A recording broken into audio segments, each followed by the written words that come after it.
This is episode 39, I think, Wayne, right? I believe that sounds right. Episode 30, 39 weeks, everybody. And people that know us, we're from Chicago. And if you know we're from Chicago, chances are you know we're Bears fans. And this week has been a pretty terrible week to be a Bears fan, don't you think, Wayne?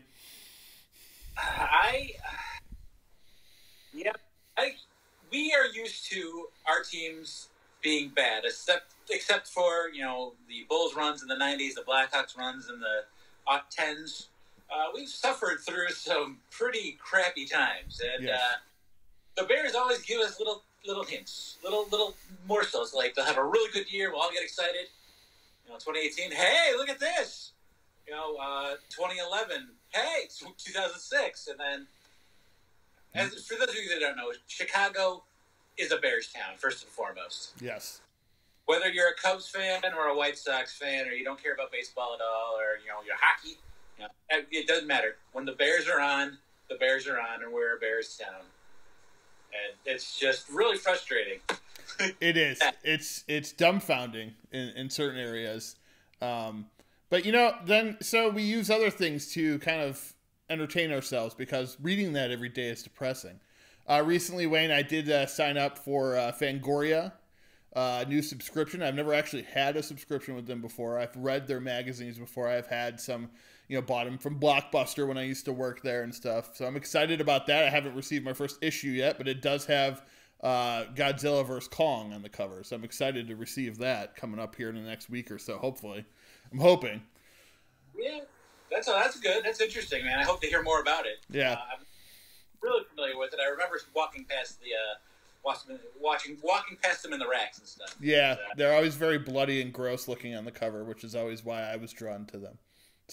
And, just like you mentioned, the Bears stuff. But the one bright spot that I have is, Bears ends in S. And it's not an S all the time. Sometimes it stands for hope. Sure, I guess.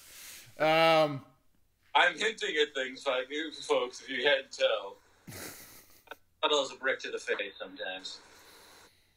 But, yeah, so... He's like, moving on. Yeah. Oh, man. What else I was going to say? Oh, I've been buying also, too, some Criterion films lately. I haven't had a chance to watch, any of them, but those are special edition Blu-rays for people that don't know. They're usually movies that are kind of lesser known most of the time. They do some big movies, but for the most part, there are a lot of lesser known indie films from other famous directors. But some of their lesser known stuff, or some directors like Jim Jarmusch, it's all of their movies for the most part, and Cronenberg too, a bunch of theirs. So that's been cool lately too. But yeah, this week, I spent trying to watch and prepare for our show this week as much as I could. We have a big episode today. Just go ahead and get started, I guess, right now. So this is Now Showing with Mike and Wayne. I am Mike, and Wayne is with me. Ta-da! And we are going to talk everything Zack Snyder this week. It was a big week, as everybody knows. On Thursday was the release of the long-awaited Justice League, right? Zack Snyder's Justice League, everybody. The long-awaited cut of his final cut of the film. He had to walk away. His daughter had committed suicide around the time of the making of Justice League. He finished shooting everything, but then they brought in Joss Whedon to finish it. Everybody kind of knows how that went. So that will be what we're reviewing later on in the show. But before we get to that, we wanted to talk everything Zack Snyder. He's controversial in the way, not in a way that is like, oh my God, I can't believe he said that, or I can't believe he's filmed something like that. He's controversial in the way that most people don't like him, or it's like split. Like half the society thinks he sucks, half the society thinks he's good. Now, I think Wayne and I are probably going to be in agreement on most of these. Early on in his career, he did some really good films that we both enjoyed. And then when he took the DC stuff, that's kind of where things started going in a different direction. So we'll start off with probably in my opinion, Wayne, and I think probably in yours, his best movie. And that is the 2004 remake of Dawn of the Dead. Yeah, man. You know, when I think of this movie, you know, this is one of my favorite zombie movies. And I always forget that this is Zack Snyder in his first film. I mean, way to come out of the gate swinging with something just impactful, terrifying, and entertaining as hell. Yes, it is. And so I was able to rewatch this one this week. I'm a big fan. I have been a big fan since it came out. It was written by James Gunn, who people know him now as the director of Guardians of the Galaxy. But before James Gunn was the James Gunn we know today, he started out working for Troma. Troma is a movie company that makes treasurable B films that are just Toxic Avenger. Everybody knows Toxie. That was their biggest one. But James Gunn wrote a movie called Tromeo and Juliet, which was his version of Romeo and Juliet. Very gross and gory and disgusting. So when I had seen that, and I had seen one of his other movies called Specials, which was a superhero movie that he made with Rob Lowe and Thomas Hayden Church. And I was excited, needless to say, when Dawn of the Dead came out, because he did Scooby-Doo beforehand.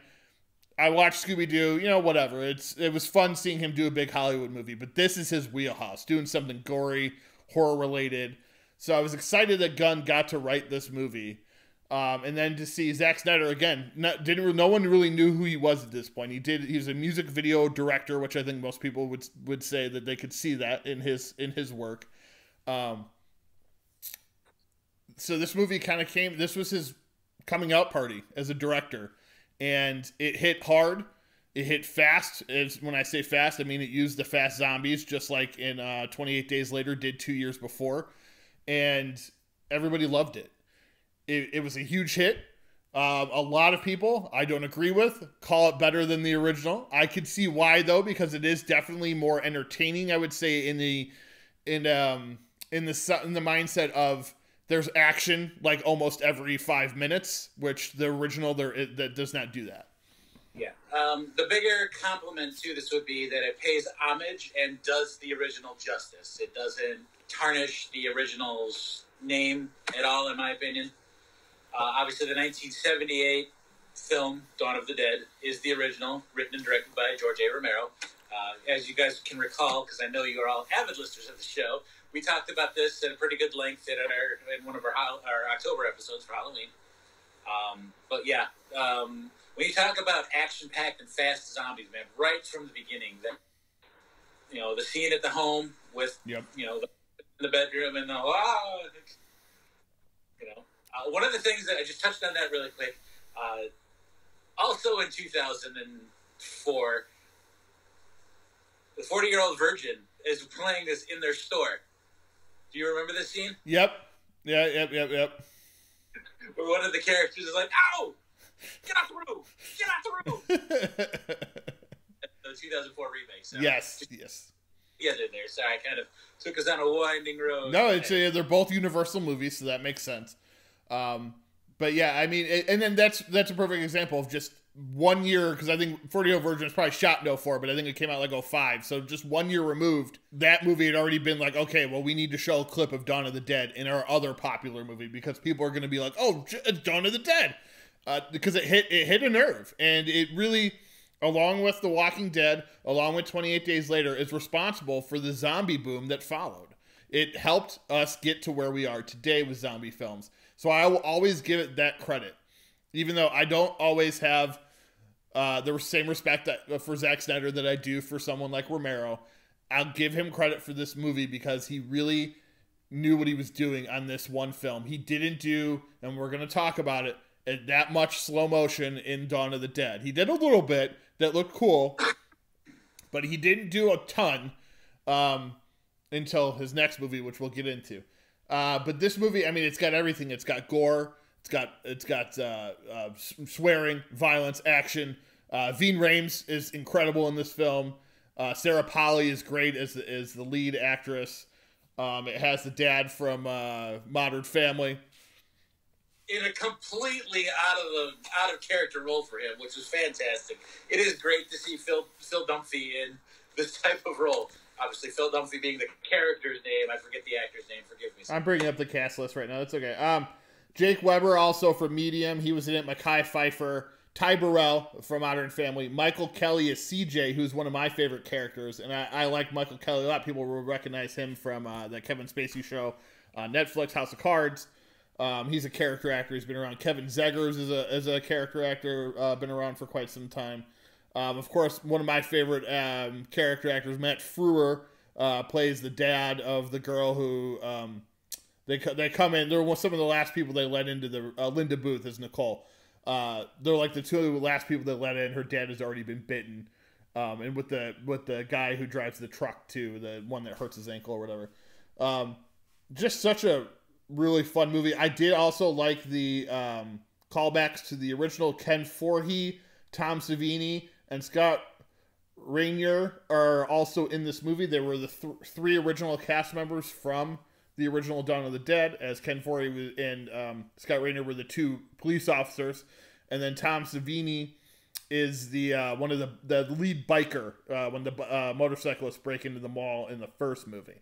So it was fun to see them come back and have Ken Foree repeat his line from the first movie about when there's no more room in hell, the dead will walk the earth. That's one of my favorite lines of a horror movie ever. So to have it back in there was great.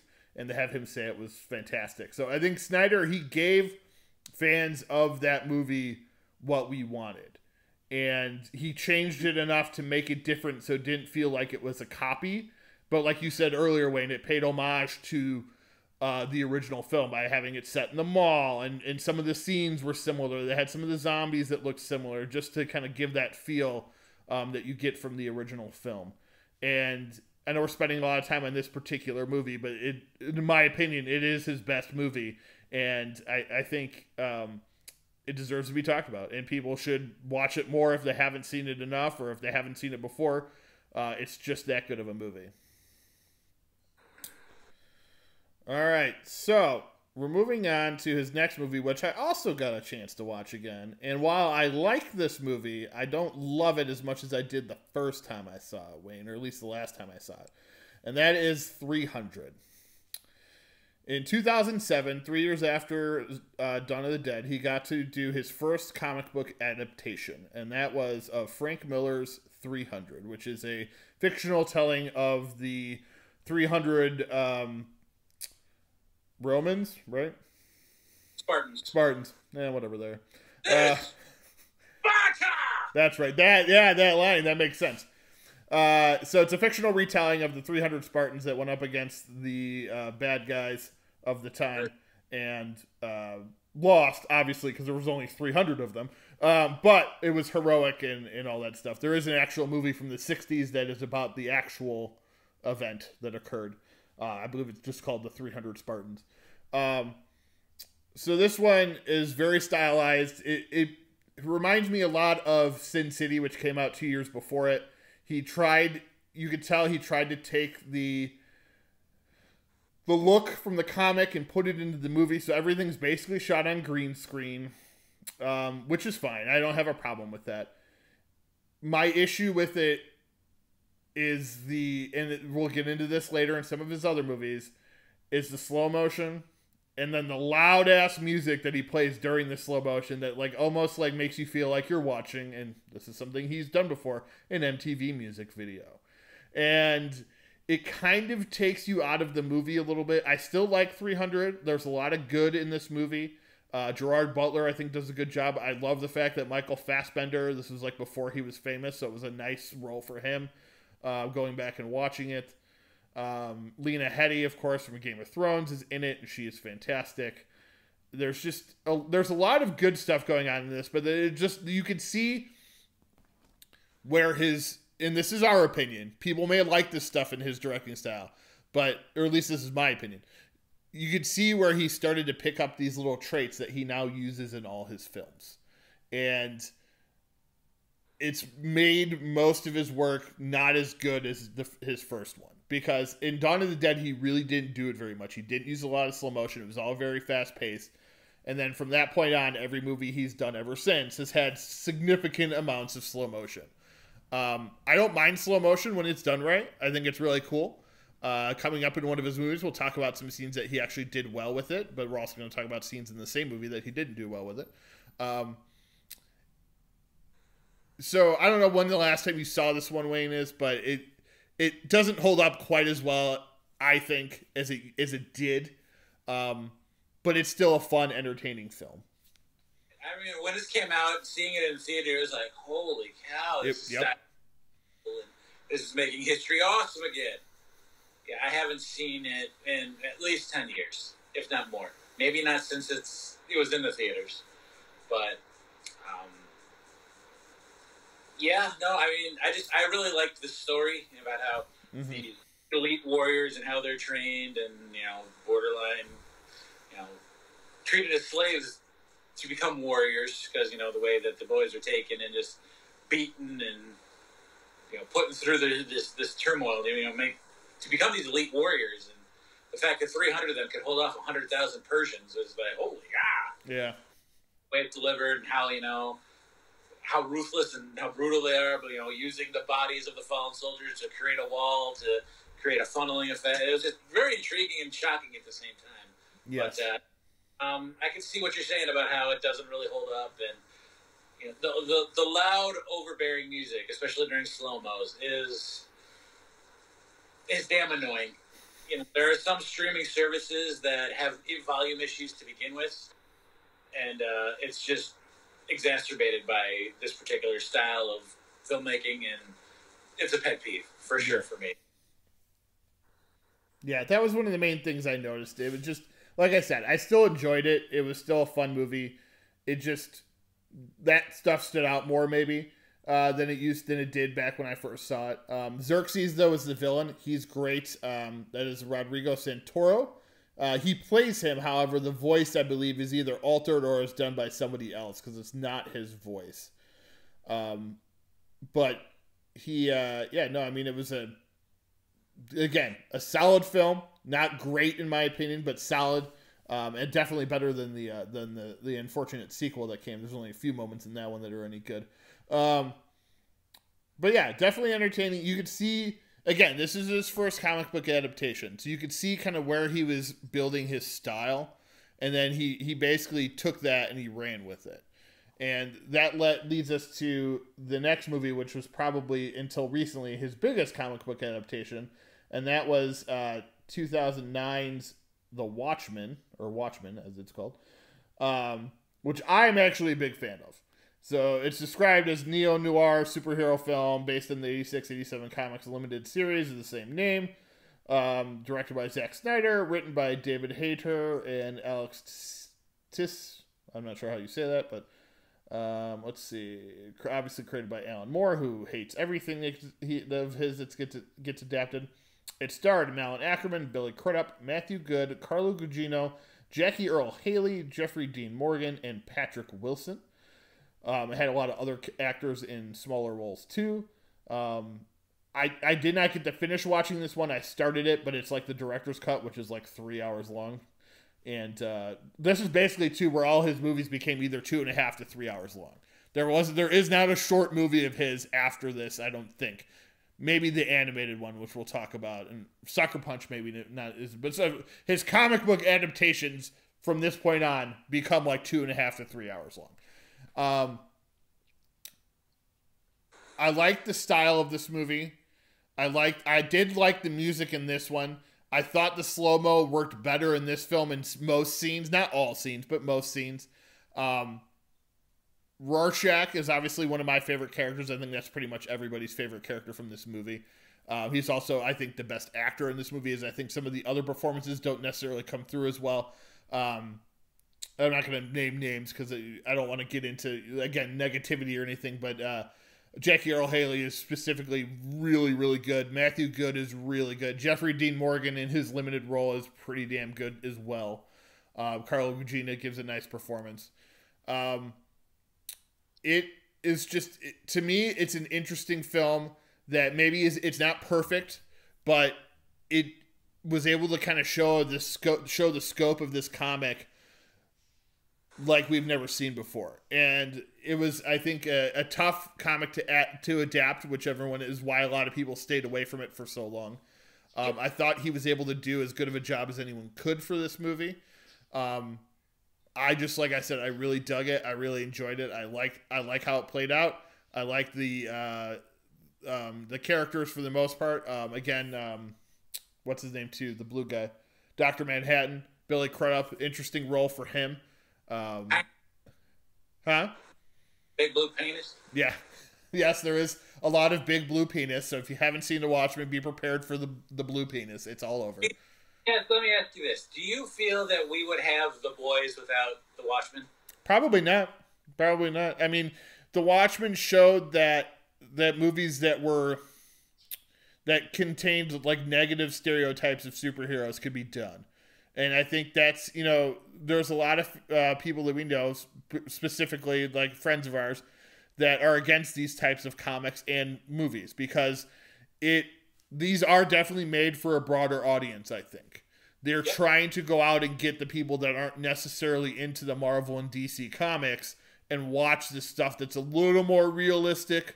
It takes the real world, like this makes a fictional 1980s where Nixon never stops being president. So, I mean, that's, it's part of reality where, Gotham and Metropolis are, yes, they're based on real cities, but they're fictional. We know they're fictional. Same with, even though Iron Man lives in New York and stuff, we know that it's a fake New York. It's a fake place that we're aware of. Where in like The Watchmen, it's like an alternate reality. Yeah. So it's a little different, I think. And same with like The Boys, like you said, like it's basically The Boys is like, what if superheroes really existed? What would people do to be against them if they were bad? And people don't like that. People don't like they like the superheroes to be the superheroes, to be good. Right. I think this is like these types of films and stories are like the alternate to, the big blue Boy Scouts like Captain America. And, it's the guys that are infallible and can do no wrong and, are pretty much impossible to beat. And that's not knocking them. Obviously, everybody knows Superman is my favorite superhero. I fully admit he has his flaws, and it's hard to make a good story because, whoa, gee, what's they going to do? Oh, they've got kryptonite bullets again. Fantastic. I appreciate these, Watchmen and The Boys because it's really a dose of reality. If you're superpowered, what's to stop you from doing whatever the hell you want to do? It's true. Yeah. Yeah. It really has that. Again, it's about creating a world and where you feel that it could really happen, right? Even though you're watching something that's obviously fictional, and it's similar to what Nolan did with his Batman movies. And he kind of set those in more of a real gritty world than the Batman movies we were used to, where Mr. Freeze looks ridiculous and Penguin looks like a freaking penguin and commands penguins, which is great, and I love that movie. But what Nolan did was he took that world, the Batman world, and made all the villains. Yes, they're still the same villains, but he took like Scarecrow. He has like a thing that makes people go, like a drug that makes people see things, instead of it being like a supervillain power or whatever. And I don't give, if that is completely how Scarecrow is represented in the comics, I apologize. I don't know much about Scarecrow aside from what I saw in the movie, and I know he took a lot of liberties in the movie and took away a lot of their special abilities and just made them fit more realistically into the world. And this is not about Nolan, so we're gonna go away from that. I'm just using that as an example. But so with Watchmen, I like the fact that it's like there really aren't a lot of like superpowers necessarily. They're just superheroes who are doing things to stop villains. They don't really show them having a lot of crazy abilities, with the exception of Rorschach's mask and Big Blue Penis. Dr. Manhattan. Obviously, he's like a being at this point, at the point that we meet him in the movie.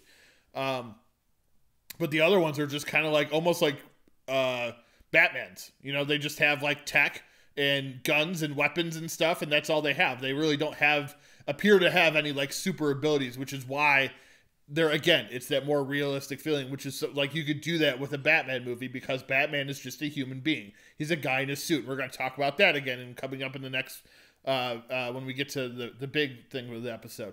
Best line in the movie.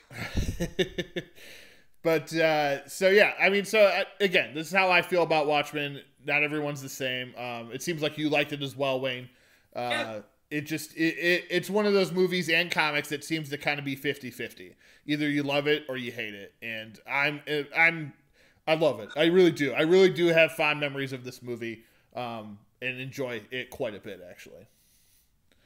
Well, we're going to be talking about another 50-50 one coming up in a minute or two here of Zack Snyder's This. Very polarizing to a lot of people. I know between me and some of my very good friends, we butt heads on this one coming up. I'm pretty sure I know what you're talking about, but we're gonna go to one that we're just gonna talk briefly about this one. This was a movie he did in 2010 that most people forget, and the joke is that like only Matt Damon's character from 30 Rock likes this movie. I actually like this movie and was blown away by this film when it came out. It is Zack Snyder's Legend of the Guardians, The Owls of Ga'Hoole, which is a movie about an animated film about owls, an action film. And I don't know what it was. I haven't seen it since 2010, so it's been about 11 years. But when I watched it and it was over, I didn't love the ending only because it leaves it open for a sequel, and as people know, we never got one. But the movie as a whole, it's an emotional roller coaster. It's a crazy action-filled ride. It's all animated, and it looks fantastic. It's probably my second favorite, I would say, Zack Snyder movie, or maybe my third, because Watchmen's probably number 2. So maybe my third favorite, but. It's just such a good movie, and I think people don't really remember it. And I'm looking at it right now, and it made $140 million at the box office, so that's nothing to sneeze at. But it didn't do the business I think they were hoping for. It has the voices of Jim Sturgis, Ryan Quanten from True Blood, David Wenham from 300, Anthony LaPaglia, Helen Mirren, Jeffrey Rush, Joel Edgerton, Hugo Weaving. Is a lot of Australian actors. I believe the animation was done by an Australian studio. Sam Neill, Abby Cornish, Richard Roxburgh, S.E. Davis from Babadook, Angus Sampson, and Lee Whannell. Lee Whannell is a writer and director. He wrote Saw, and he directed The Invisible Man, and some other films as well. So it's got a great voice cast. The release was, like I said, it made quite a bit of money overall, worldwide. I guess U.S. opening, it was only 5.5 million. So that's why people don't remember it. It didn't make a lot in the States. It's only 52% on Rotten Tomatoes. But when I watched it 11 years ago, I didn't really know any of that. I just watched it. I enjoyed the shit out of it. Thought it was a really fun movie for kids. And it's one movie I know that most people don't talk about. It's talking to you right now, it looks like you probably haven't even seen this one. No, sir. Never heard of it. Never have. This is my first time ever hearing about it. It's a good flick, man. I really do recommend it.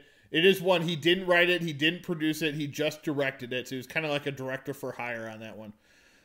Okay, so 2011. Let me look at. Hold on. Let me look at Legends, because I think Legends of Guardian. Yeah. Okay, so he remade Dawn of the Dead. He adapted 300. Adapted Watchmen, and then everybody knows that since 2013, everything's been an adaptation because it's all been comic book related. His only original movie came out in 2011. It's called Sucker Punch. And Sucker Punch was a film that he basically took the style of 300, made it all about like 5 to 7 women. Emily Browning, Abby Cornish, Jenna Malone, Vanessa Hudgens, Jamie Chung, Carla Gugino, Oscar Isaac, John Hamm, and Scott Glenn all-star. Written by Snyder and Steve Shabaya. Story from Zack Snyder. I think why it gets forgotten about is because it's not very good. I watched probably about an hour of it and I shut it off. The story doesn't really go anywhere.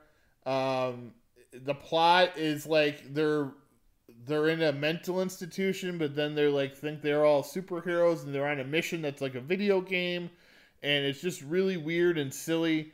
And people are like, I'm sure you probably heard that lineup and you're like, oh wow, woman empowerment movie. It basically is a movie where he took 7 attractive women and dressed them up like schoolgirls. So that's more of like a fetish movie, I would say, than a woman empowerment movie. It's just it's weird. It's a weird film. Probably the reason he's never made an original film after. Everything, like I said, since and before was either adapted or a remake.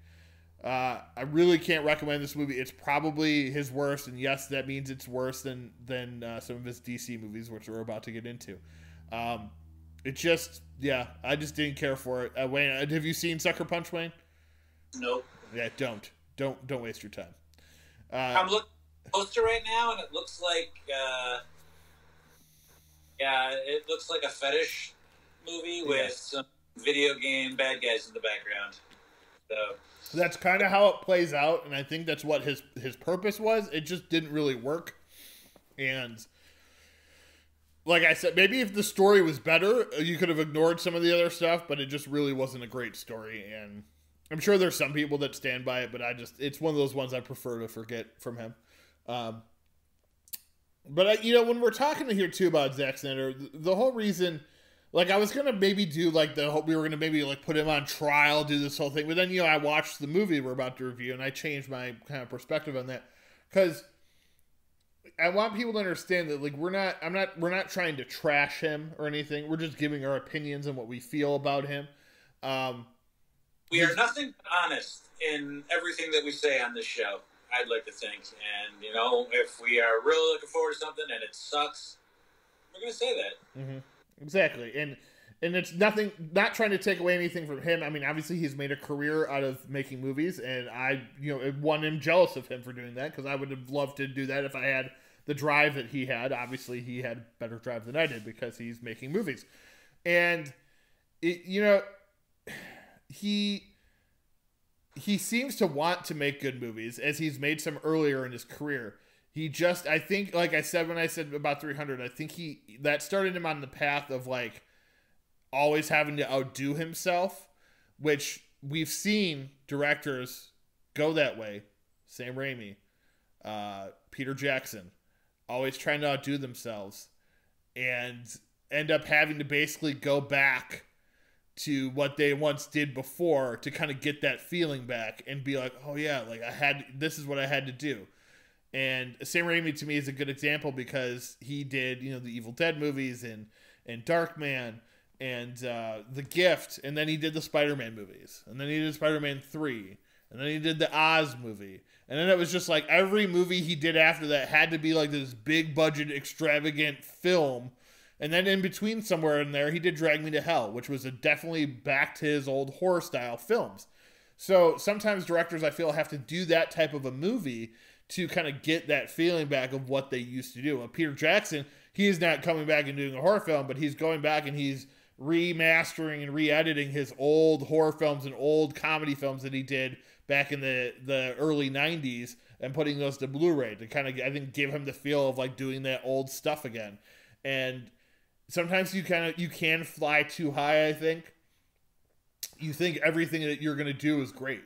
So you just keep moving along and don't think about, like, oh, maybe I should have taken more time on this or taken more time on that. And I think perspective helps. Well, Peter Jackson is a perfect example of this. And we're talking talking about Lord of the Rings. Like, he had made 3 books into 3 separate movies. And then he took one book, the shortest of all of them, and made that into 3 movies. Turn that around. Let's rotate that and then see what you come up with. And I love the Lord of the Rings series. I do. I enjoy the hell out of them. But so much is left out. And going on and just recapture the epic, chasing that Return to the King glory. Just come on, Peter. And he's like you said, he's going back.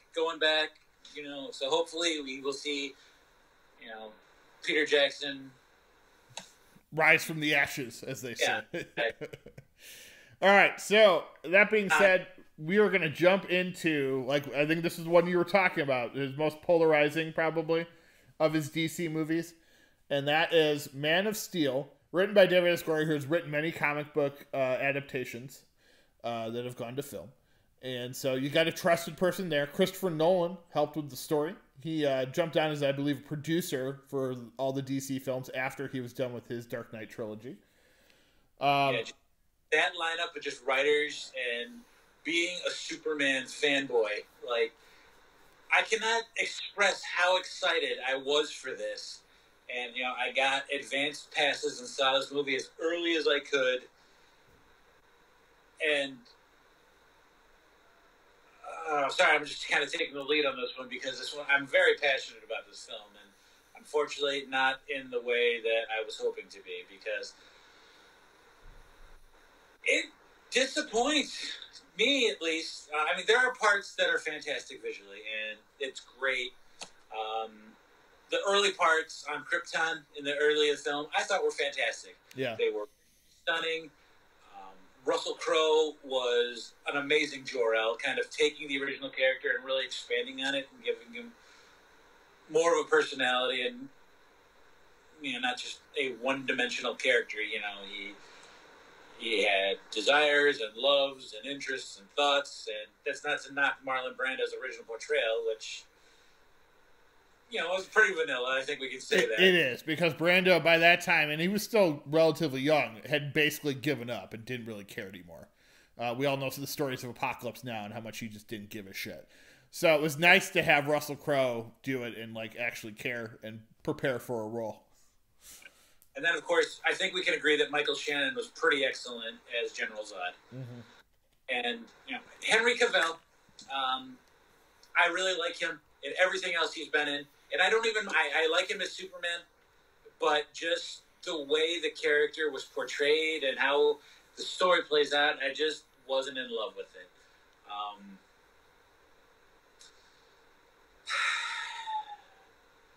And there are a lot of things that Snyder did, or the writers did, or the crew did, I'm going to just generalize it, that really goes against the mythos of the character. And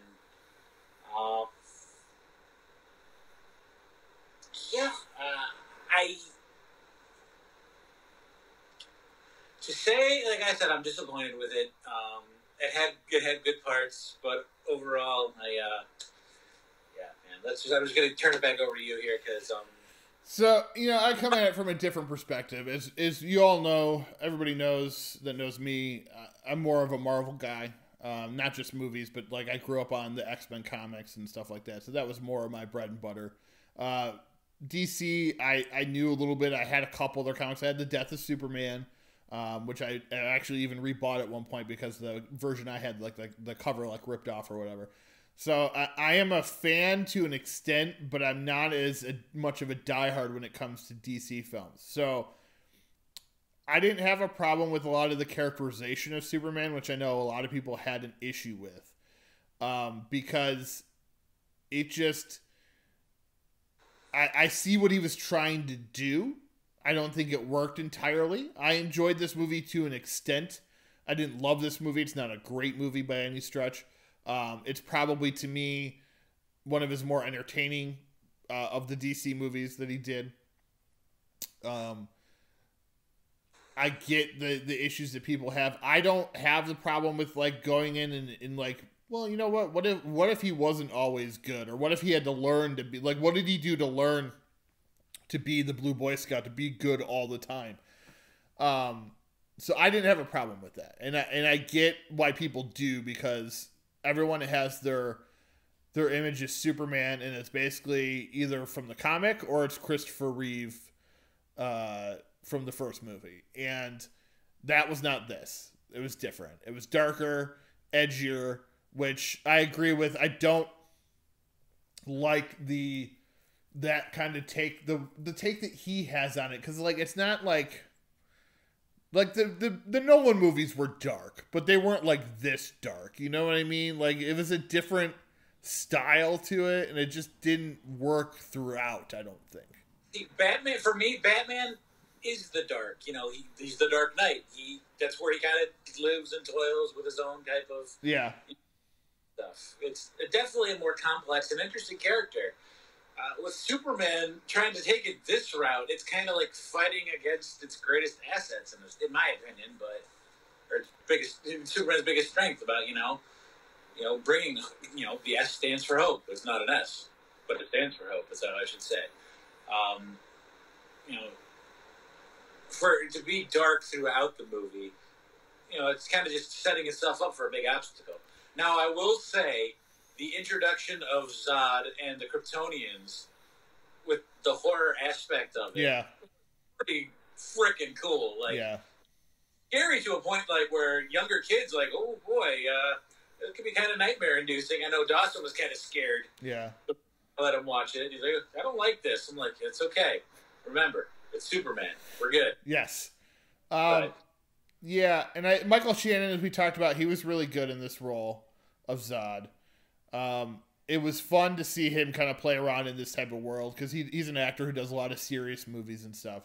So when you get to see him be kind of in this big epic or whatever, it's pretty cool.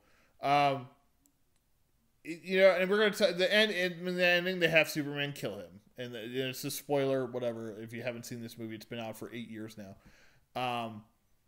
and a lot of people had a problem with that. And that was, I think Snyder felt that he wanted to give him a reason why he doesn't kill anymore. So that's why he did that. I don't know that he really needed to do that. He could have done, again, it's one of those things that you have to understand that a lot of your film fans, a lot of your fans are smarter than you think they are. And this goes to entertainment in general. A lot of times when I worked for a company, they placated to the fan stupidity. Not all fans are stupid.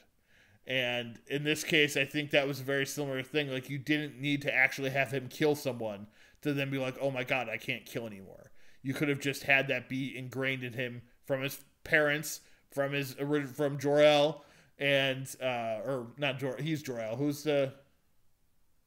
Jor-El Russell Crowe? Jor-El was Russell Crowe. Okay, yes. yeah, I was right, Jor-El. He had already had that ingrained in him. That was kind of the point of the character, right? Like, that's already in him. What I think he was going for is I think he was trying to set Superman up for some emotional, like, distress and trouble in the future, and it just didn't resonate in the following movies. No. Like, it didn't really. I know it was supposed to affect him, and this is I've killed the only guy that is like me. Like I think that's what he might have been going for, but. Yeah, well, then there's so much. Okay, so that's Man of Steel. Like I said, it's like 50-50. People either love it or hate it.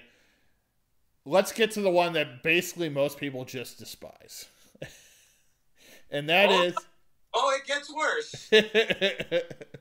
And that is Batman... There's more! Batman versus Superman. How do you screw this up? You got two of the greatest superheroes of all time, and you get the Dawn of Justice. Come on, man. Yeah, it's a mess. It is a mess, and it's unfortunate. It's an unfortunate mess because Ben Affleck is actually really good as Batman. That was one thing people were worried about. You didn't have to worry about that. He's actually not bad as Batman. He does a good job. The story and the movie and the script and Martha and just everything is just such a mess. You bring in Doomsday, for God's sakes, and you can't even make it that entertaining. The best part of the movie was Wonder Woman, only because it reminded everybody that there was a Wonder Woman movie coming out with Gal Gadot, which everyone was excited for, despite the fact that this movie was terrible. Know that she was going to be in this, like, because I didn't know that the Wonder Woman was even making an They shot her scene later I believe after the movie was done, because I don't think she was cast, like, she was cast after it started filming. So it was one of those things they had to kind of add in later. It was a nice addition. It was probably one of the nicer things of this movie, other than, like I said, Affleck's performance in being Batman and Bruce Wayne. He was good as both of them. We have outstanding as Alfred. I will say I enjoyed him. Yes, I enjoyed him in this one. We'll get into the next one in a minute. Well, you know what? Actually, no. We can talk about this one. The one thing I didn't like, Jeremy Irons is great, so I love Jeremy Irons. What I didn't understand was this is supposed to be the older Batman. Why is Alfred like 15 years older than Batman? I didn't understand that point of it. Like, that part didn't make sense to me. They could have made Jeremy Irons look a little older. I did not even take that into account. Wow, great point. I just, and I'm sure Jeremy Irons, he probably is older. He just doesn't look that old in comparison to Ben Affleck. So I was the whole time, this especially watching the one we're going to talk about later, I was like, I just couldn't get over the fact that he was so young looking. Look, I know Jeremy Irons is like in his 60s, but I was going to say, as much as I appreciated Jeremy Irons, that's how much I did not appreciate Jesse Eisenberg. What the flippity fling flong is going on with this character? A lot of people think he should have played Joker. Yeah, or Riddler. Or Riddler, yeah, Riddler too. Yeah, Riddler, that's what I meant, Riddler. You know, that's the thing with taking liberties like this. You can't, in my opinion, just completely change the character or the personality of a character or a villain when he's supposed to be one of the main bad guys or the featured bad guy. It's like, all right. And I mean, when you're talking about, you know, your audience is smarter than that. They also have attachments to the bad guys as well and what they're expecting to see. And nah, it doesn't work. It did no weird. Just the Jolly Rancher scene was. Ugh. Anyway, it was a weird take on it. I don't know. I think a lot of it was him and Snyder both like, oh, we need to do something different, and it just didn't work. I mean,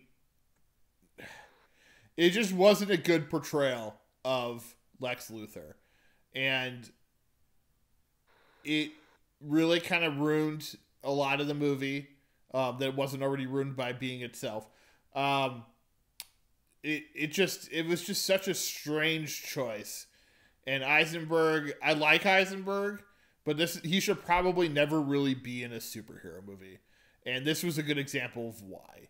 And it was a swing and a miss. This whole movie was a swing and a miss. Because like I said, you get to Doomsday, who's the one that, you know, breaks Superman's back and whatnot. Or kills him, basically. Roll from Lord of the Rings. That's not what the character looks like. Come on, man. Yeah, it's or he kills Superman, right? Not the back breaking. That was Batman. From a different character. So I was excited because that's Death of Superman. That's straight from that comic, which is one of the few comics I own. And then like to see it all play out, I was like, oh, like this is how we're doing it. And it just didn't. And it didn't have that effect either. I didn't really emotionally care when he died, which is like, I mean, look at Avengers Endgame. Imagine if you didn't care when Tony Stark died in that movie, like how you would feel. Like you care. You're emotionally invested at that point when him and Black Widow do not make it out of that movie. And in this movie, when Superman dies, the other guy's name who's in the title, you're just like, whatever. Yeah. You don't do it. You're just what the hell? Like, oh, now they're gonna all right, yeah, that's you know, no, I don't even have words right now, man, for just the. I remember how I said I was disappointed with Man of Steel. This just filled me with anger or just a frustration, I should say. I'm like, really? You see all the success that Marvel is having, and this is what you come up with, DC? Yep. Was this tied to Warner Brothers? This is tied to Warner Brothers, right? Yeah. Along with I don't know who's in charge at Warner Brothers for making decisions or how they got to where they got, but guys, you were missing the mark greatly. Yeah, they've got a couple good ones, but it pales in comparison to the Marvel movies, and I get that they're different. And, you know, Snyder even said, he's like, to replicate what Marvel, if you were trying to replicate what Marvel did, you'd be an idiot. Because, like, that took a lot of time. And, you know, he wanted to do it his way. Well, he got a chance to do it his way. And we all saw what happened. He got, basically, he walked away because of a family matter. And Warner Brothers was like, good, see ya. And that's what happened. So, then we get to, obviously, we don't like this movie, as you can tell. Batman vs. Superman. It just wasn't good. So then we get to the one movie that I know Wayne and I, when we saw it in theaters, we both kind of looked at each other. We're like, this is okay. Which is probably the nicest thing that either one of us has ever said about a DC movie directed by Zack Snyder. And so we get Justice League. Directed by Zack Snyder, written by him. Obviously, everybody knows he had a death in the family. He walked away. Joss Whedon comes on to finish it, adds in a bunch of sexist jokes that make it into the movie that totally ruin characters and are kind of stupid. However, the movie itself, was entertaining enough at the time that we had seen it. So it was like, okay, whatever. Like, that was better than Man of Steel and Batman vs. Superman. That was basically our thought when we saw that movie. Having time to reflect on that, remembering while watching the new one, which, again, I'm not gonna talk about, we'll get to it in a minute, but it made me kind of remember the first one, and I started to not like it as much because I started thinking about how rushed it was, how forced some of the jokes really were. It's not all on Joss Whedon either, because he was given what people should know about Justice League is when they announced it after Batman vs. Superman, it was a 2-part movie. So think about 4 hours, which is what we get from the Snyder Cut.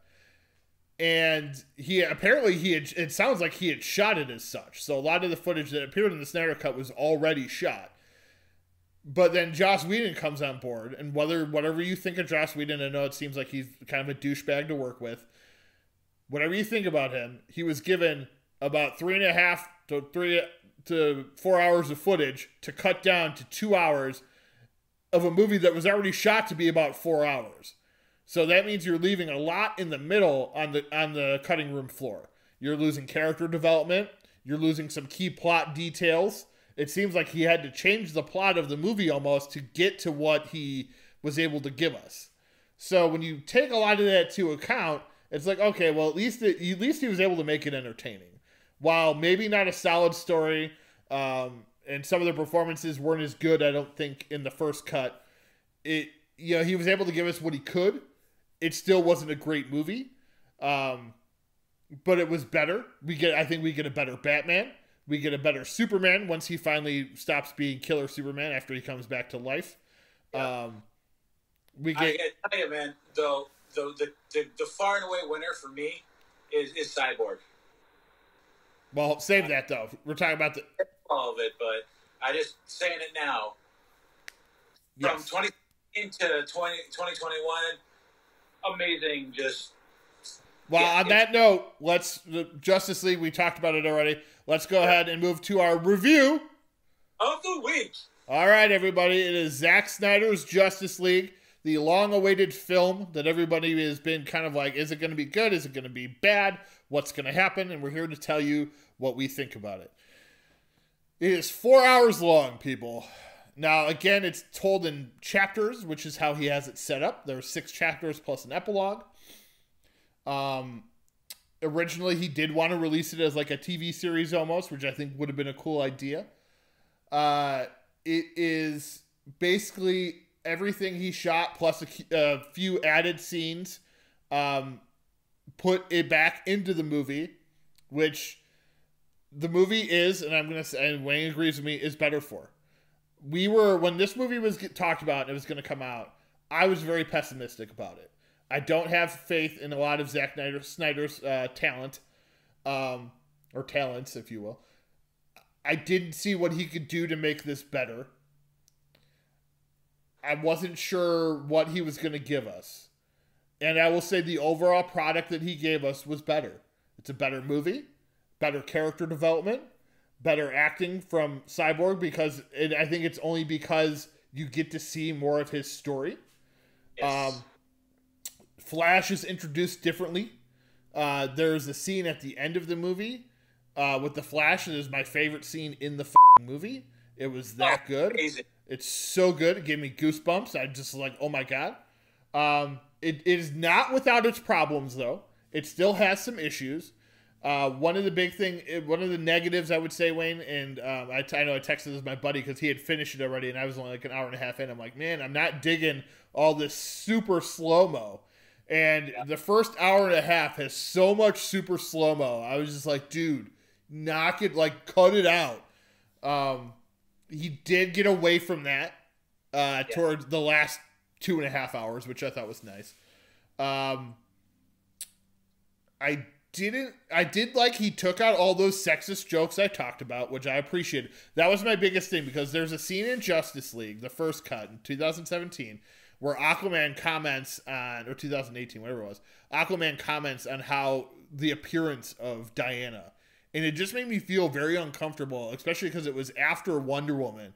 We just got this big movie, big feminist superhero movie about how, you know, woman power and shit, and then we're basically demeaning her down to just how she looks in her pants.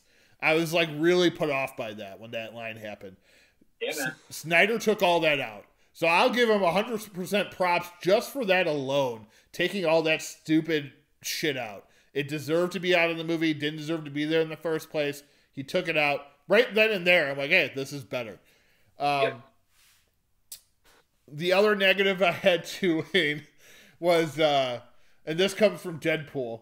She's gonna do it. She's gonna do the superhero landing. There were like 35 superhero landings in this movie, and some of them would be like repeatedly in the same fight that they were doing. Like the superheroes would just come and land next to each other, and then it's like a slow zooming shot into them and music pounding, and then it would be like fight for 5 minutes, and then another thing where they jump and they land next to each other, and then more music, and I'm like, Jesus Christ, man, they don't need a superhero land every time.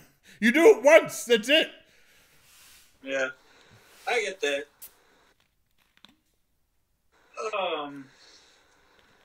Yeah, going back to the super slow-mo thing, Flash's first scene where he's, you know, running late to the interview,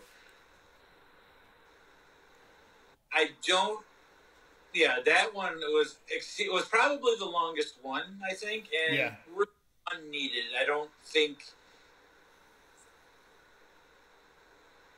know, I just don't see the point in that one. I mean, the Flash is his comic stuff that was added in there was great. Well, and they kept a lot from the original cut too. Like they kept a lot of his stuff because I think they wanted him to be the jokey character. That was kind of the point of him in this movie.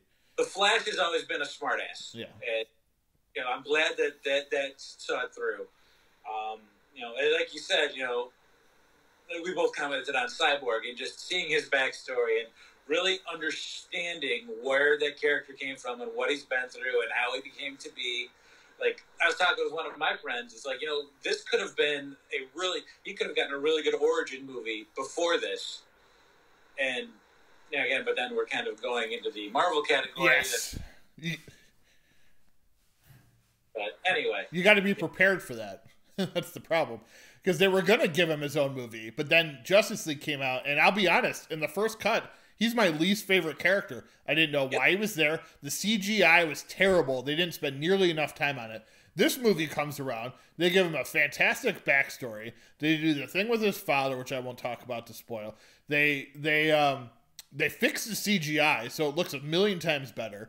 Ray Fisher's performance gets a million times better because of those added scenes. I actually care about the character by the end of this film.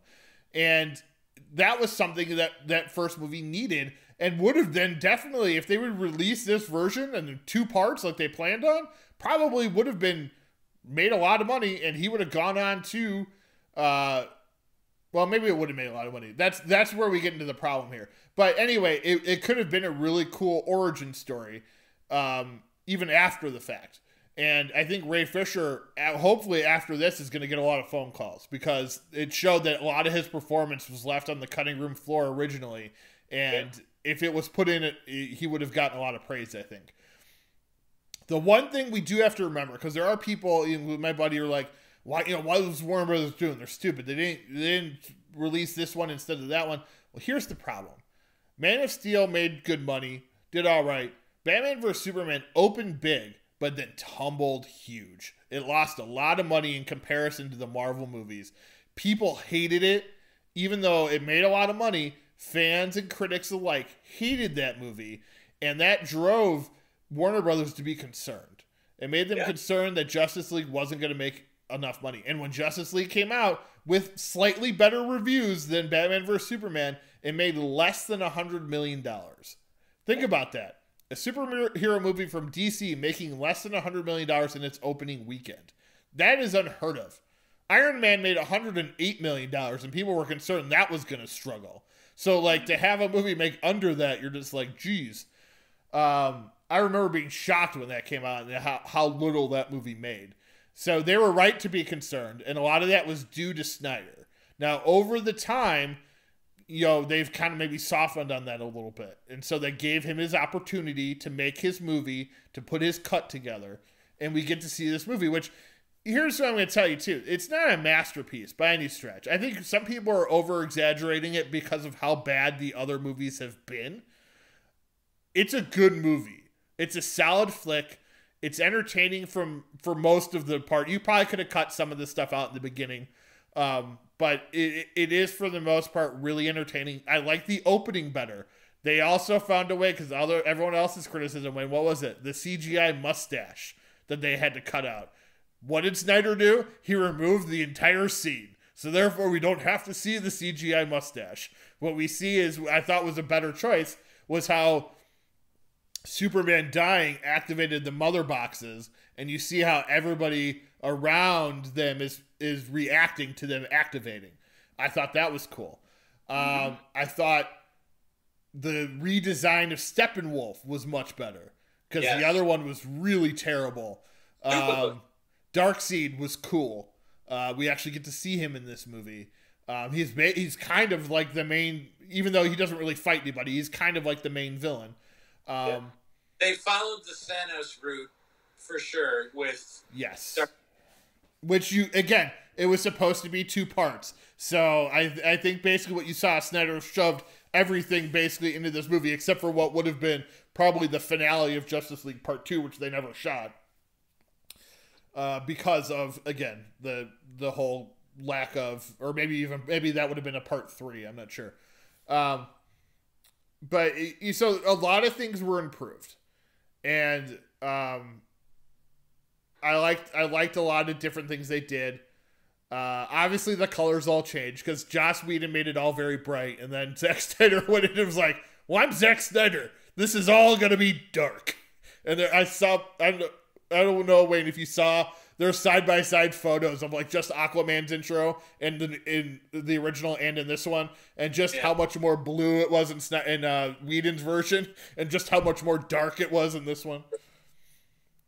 Yeah. No, I did not really see that. I just wanted to comment on Superman's Black Regeneration suit. I thought that looked so freaking cool.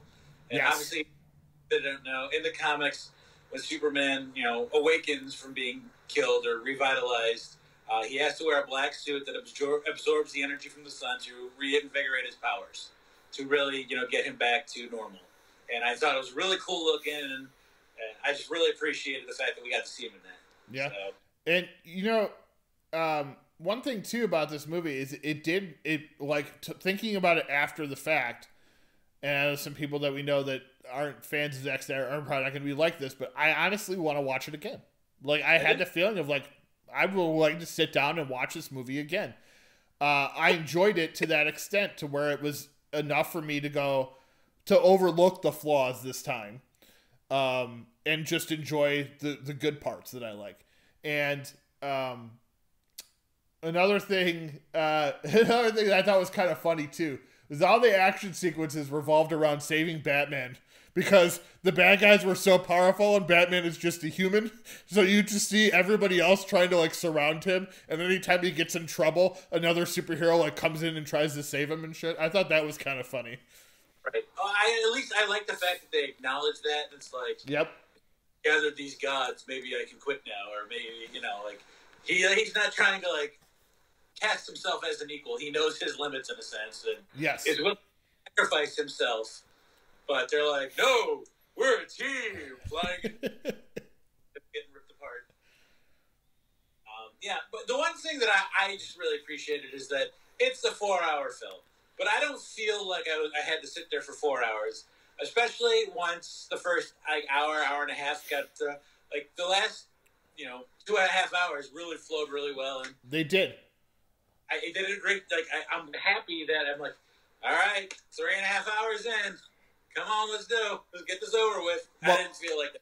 And you and I, remember, we were dreading this. We talked about this before. This was a movie that we were like, man, we're going to watch it. We're going to review it because we have this podcast. And we need to talk about it because we're big movie nerds and we're also superhero nerds. Like, we got to review this movie. We were dreading reviewing this film just because we weren't fans of most of Snyder's DC stuff.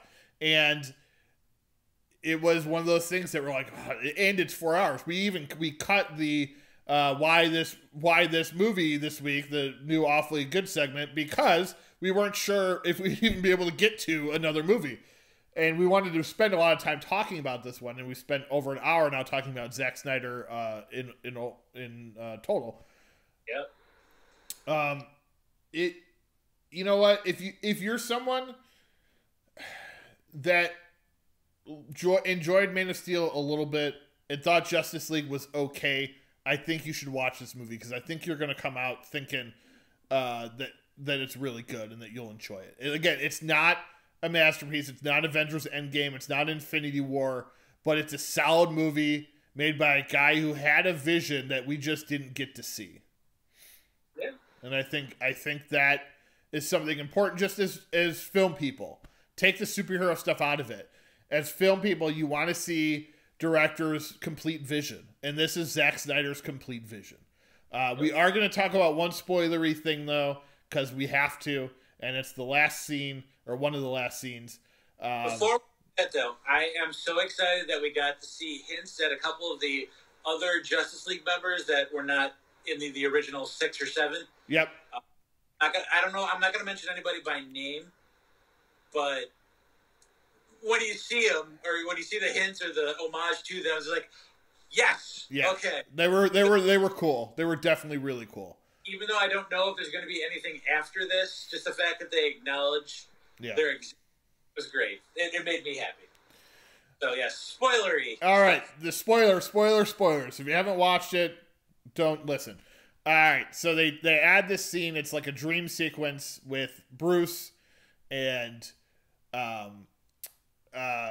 what's his name? Slade Wilson and Mira, and also the Flash, but also Jared Leto's Joker is back.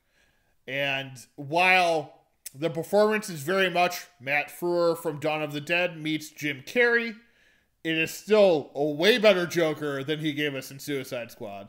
The look is 100 times better, even though it kind of looks like a Crow reject. But I thought it was a much better job this time around. The inclusion of it, I know people aren't really happy about that scene necessarily, because it sets up something that we're not going to get to see probably. But I did like it, and I liked how Leto played it this time. What did you think, Wayne? I thought the placement was a little bit odd for myself, but I still liked the scene. Yeah. It kind of derails. Like, it's just weird the way, the movie, kind of ends-ish, getting close to the end, and then this scene happens, Yeah. Well, and it totally Lord of the Rings itself at the end, too. It gives us, 6 endings, like Return of the King. So I think that was just his button on that franchise. That was him saying, this is all I have to say, and because they're not going to let me do another one. Hopefully it does revitalize his relationship with Warner Brothers, because from 300 to Justice League, he'd only worked with Warner Brothers through that time for the most part. So hopefully maybe they will get back on the same page again with something else. His new movie is a Netflix movie coming out, Army of the Dead. Get the DC Universe away from Warner Brothers at this point. Yeah, I know. That might be something that they have to consider getting rid of, even though it makes them a lot of money. So I doubt they will. But again, solid film. Not perfect, but solid. I think people should watch it. It's entertaining. We're going to skip doing what we've watched this week. I want to talk about, Wayne, a little bit. The Oscars just came out, the Oscar nominations, and then we'll wrap up the show, and that'll be the show for the week, people. All right. Everybody knows the Oscar nominations are out. Or if you don't know, the Oscar nominations are out. Let me just bring up the list here. So a lot of the movies that Wayne and I have been talking about, we got nominated. The most nominated film was Mank. And then after that, you had... let's see. We'll go to the best movie first.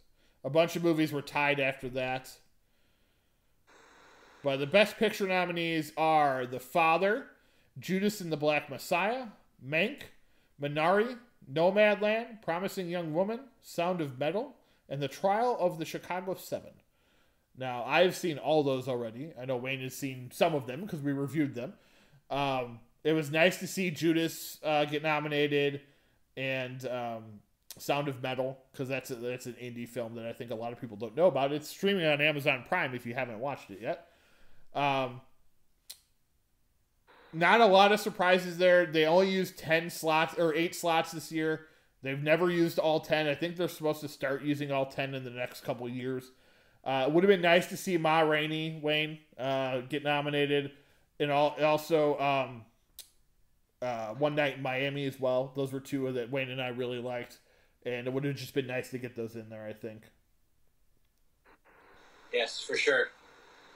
I'm excited. Really, really like Nomadland. And I know it's a dark horse and an underdog, but I would love to see this win. It's a front runner for Best Director. Chloe Zhao is probably gonna win. I would say it's between that one and Minari and possibly Judas and the Black Messiah for Best Picture. I'd say now it's probably the front runner, but I see this year being unlike last year where Parasite won everything. It's gonna be spread out. You're gonna get, maybe Best Director doesn't win Best Picture this year like in the past. And you're going to get different actors from different movies. I think we already know the one for sure, I think, is going to be Chadwick Boseman as Best Actor for Ma Rainey's Black Bottom, and that movie did not get nominated for Best Picture. So Best Actor in a Leading Role, Riz Ahmed for Sound of Metal, Chadwick Boseman for Ma Rainey's Black Bottom, Anthony Hopkins for The Father, Gary Oldman for Mank, and Stephen Yeun from Minari. Very happy for Stephen Yeun from The Walking Dead. A couple years ago, he did a Korean film I haven't seen yet called The Burning, which people were saying he should have been nominated for. So glad he got nominated for this film. It's really good. If you haven't seen Minari, it's out to rent now. Definitely check that one out. As we said, Wayne, Chadwick Boseman, he's for sure going to win this one. He passed away. He gives a fantastic performance in Ma Rainey's Black Bottom. If people haven't seen that one, you need to check it out. That is unfortunate for Gary Oldman because he is so very good in Mank. Yes. It's just when you go up against, a role like that Chadwick Boseman had, and not to say that it should influence it, but the untimely tragic timing of his passing. I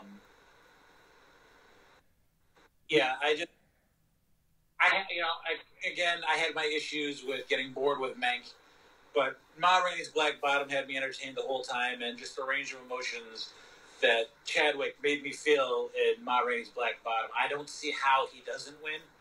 Yeah. It would be a shock if he didn't. That's the one acting category that would be a shock if he didn't win. Stephen Yeun from Minari, I know you already said your piece on him, but I always loved the character of Glenn on The Walking Dead. Like, he has some of the best acted scenes and really brought feels to a zombie horror show that focused a lot on just zombie and horror, but the Glenn character really made you remember the humanity of the people. Yeah. So I just again, unfortunate timing for the year and what happened, but I hope to see Steve in so much more stuff. Yes. Agreed. Actor in a supporting role: Sacha Baron Cohen for The Trial of Chicago 7, Daniel Kaluuya for Judas and the Black Messiah, Leslie Odom Jr. for One Night in Miami. Two surprises here: Paul Raci from Sound of Metal, who's one of the character actors in that movie. Very good role. Lakeith Stanfield for Judas and the Black Messiah. This one shocked people mainly because after they nominated him for Best Supporting Actor, everyone asked the question, well, then who was the lead actor if they're both supporting? Yeah, I didn't get that at all. Is it because they only have 5 nominees? Let's not give them lead actor. Let's stick them in the best. So how it's done with actors, they don't put the actors into any category when they vote on them. What they do is, every actor and actress is available to be nominated in all 4 of the categories. Then after that, they put them into categories. So then Lakeith Stanfield ended up getting more votes for supporting actor than he did for lead actor. And a lot of people wonder if it has to do with the fact that people kind of look at it as an ensemble piece, similar to The Trial of Chicago 7, where all those actors are the lead actors, but there's so many of them that it's an ensemble. And in this one, the difference in this one, though, there's really only 2 main actors, maybe 3 if you count Dominique Fishbank, and that's it. So, I mean, I guess you could put Jesse Plemons in there as well. So 4 lead actors, but really Lakeith and Daniel are the leads. In my opinion, they should both be lead actors, honestly. That's the way I look at it. But in this case, it's just how it went. It's weird. It happens sometimes like that. In this case, this is just one of those situations where it was just kind of strange. Kaluuya is definitely the front runner to win that. I think he probably will. I am glad to see Lakeith Stanfield nominated. A lot of people did not have him on their list. Now, to be fair for the movie, Judas did put him through as best actor. They did not put him through as best supporting. They were advocating for him to be the best actor, and he gets nominated. He gets his first Oscar nomination for best supporting actor in a movie that most people feel that he was the lead in. It would be similar if in the movie Donnie Brasco, if Johnny Depp had gotten nominated as supporting actor. Because that's how I kind of equate this movie to. It's very similar in style to Donnie Brasco. Someone goes undercover in an organization. Lakeith Stanfield is the main focus of the movie for the most part, with Daniel Kaluuya's character being obviously the other main focus, if you will. So it's a little strange on how that happened, but that's just how it went. All right, actress in the leading role: Viola Davis, Andra Day for Ma Rainey's Black Bottom, Andra Day for the United States versus Billie Holiday, Vanessa Kirby for Pieces of a Woman, Frances McDormand for Nomadland, and Carey Mulligan for Promising Young Woman. This is one of those ones I have no idea who's going to win. Andra Day won the Golden Globe. Viola Davis has won plenty awards elsewhere. Carey Mulligan for Promising Young Woman has won plenty awards as well. So any of those 3 would probably be my guess. Probably not Frances McDormand, since she just won her second Oscar not that long ago. And Vanessa Kirby, it's great to see her here. I just don't think she's going to win this year. As much as I want to see Frances McDormand win, I think you're right. I think that the politics plays a part in it, I think, when it comes to who's won before and stuff. I'm going back to, I did not recognize Viola Davis as Ma Rainey. I know I read her name, I knew, but when I watched it, I saw Ma Rainey. I was just completely enthralled with that. Now, granted, she's not a likable character. No. But, you're not, she's not supposed to be. Right, so. Exactly. It's okay that you don't have to like all the people that get nominated. Like, their roles are their roles. They're actors. They sometimes play not nice people. I mean, look at Hannibal Lecter. Anthony Hopkins won for that role, and he was not a nice person. Let's see. Actress in a supporting role. This is one I was hoping she would get in, is Maria Bakalova for Borat subsequent movie film, Delivery of Prodigious Bribe to American Regime for Make Benefit Once Glorious Nation of Kazakhstan. That is the entire name of the movie. Glenn Close for Hillbilly Elegy, Olivia Colman for The Father, Amanda Seyfried for Mank, and Yu Young-yeon for Minari, who is the grandma in Minari. And she gives a fantastic performance. Maria Bakalova is great in Borat. I think it's probably one of those 2 that's going to win. Originally, I had said Amanda Seyfried back when we saw Mank. I had not seen any of these other movies since. There is the possibility that Glenn Close sneaks out a win here. Her first ever if she does. The shocking part of that is she was nominated for an Oscar and a Razzie for the same role. So it just shows you how different people looked at this movie. It was not reviewed well. The movie itself is not great. It's just, I would say, okay. And I thought her performance was good, but I get some people saying it was too over the top, and same with her and Amy Adams.